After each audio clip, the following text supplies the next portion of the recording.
Hello friends, स्वागत है आपका मेरे YouTube channel Uttarakhand study with Laxman में।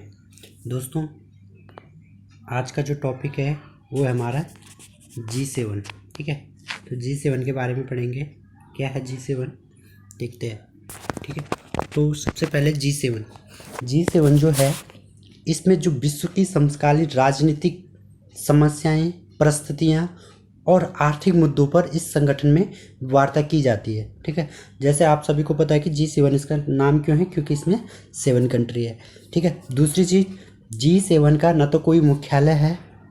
ठीक है, G7 का हेडक्वार्टर्स नहीं है। कभी पेपर में आ गया कि G7 का मुख्यालय निम्नलिखित में से कहाँ है, तो याद रखना G7 का कोई हेडक्वार्टर्स नहीं है। ठीक है, दूसरी चीज़, इसके जो सदस्य राष्ट्र है इनके लिए कोई बजट का प्रावधान भी इसमें नहीं है। बजट का कोई प्रावधान नहीं है कि कौन सा राष्ट्र कितना फंडिंग करेगा।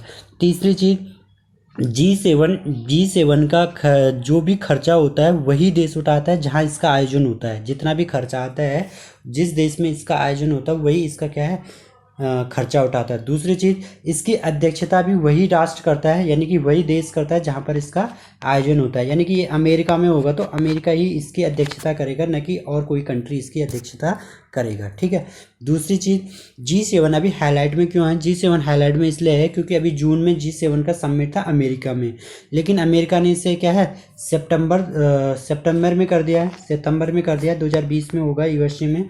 ठीक है, तो अमेरिका ने इसे इसलिए रोका, तो अमेरिका ने कहा कि इसमें 4 देशों के और प्रस्ताव जो है दिए हैं, भारत को, ऑस्ट्रेलिया को, दक्षिण कोरिया को और रूस को इसमें शामिल करने की बात की है। भारत, ऑस्ट्रेलिया, दक्षिण कोरिया और रूस को, अगर ये 4 देश इसमें शामिल हो जाते हैं तो हमारा जो G7 संगठन है वो क्या हो जाएगा, G11 हो जाएगा। ठीक है, दूसरी चीज़, G7 की जो स्थापना हुई 1975 में हुई।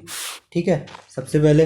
दूसरी चीज़, G7 का मुख्यालय अगर पूछेगा तो G7 का कोई मुख्यालय नहीं होता है। तीसरी चीज़, G7 में पहले 6 देश थे, France, Germany, Italy, Japan, Britain, संयुक्त राज्य अमेरिका। ठीक है, कौन कौन से? France, Germany, Italy, Japan, Britain और संयुक्त राज्य अमेरिका। ठीक है, 1976 में इसमें कनाडा शामिल हुआ तो ये G7 बन गया। ठीक है, पहले शुरू में 6 देश थे, लेकिन 1976 में इसमें कनाडा शामिल हुआ तो ये क्या बन गया, G7 बन गया।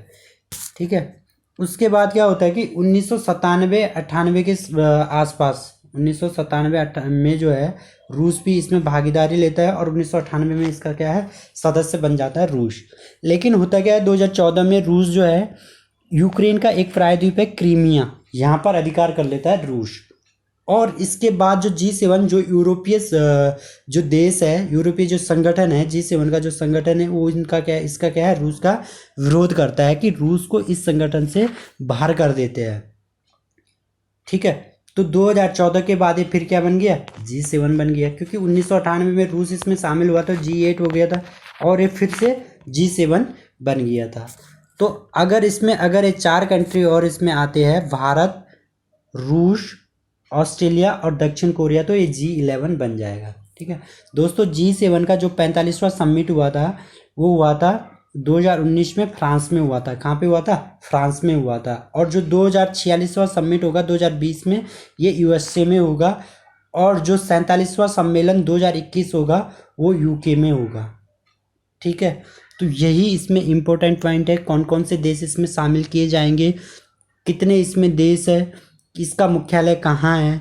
ठीक है, इस तरह से ही इसमें क्वेश्चन बनता है। धन्यवाद।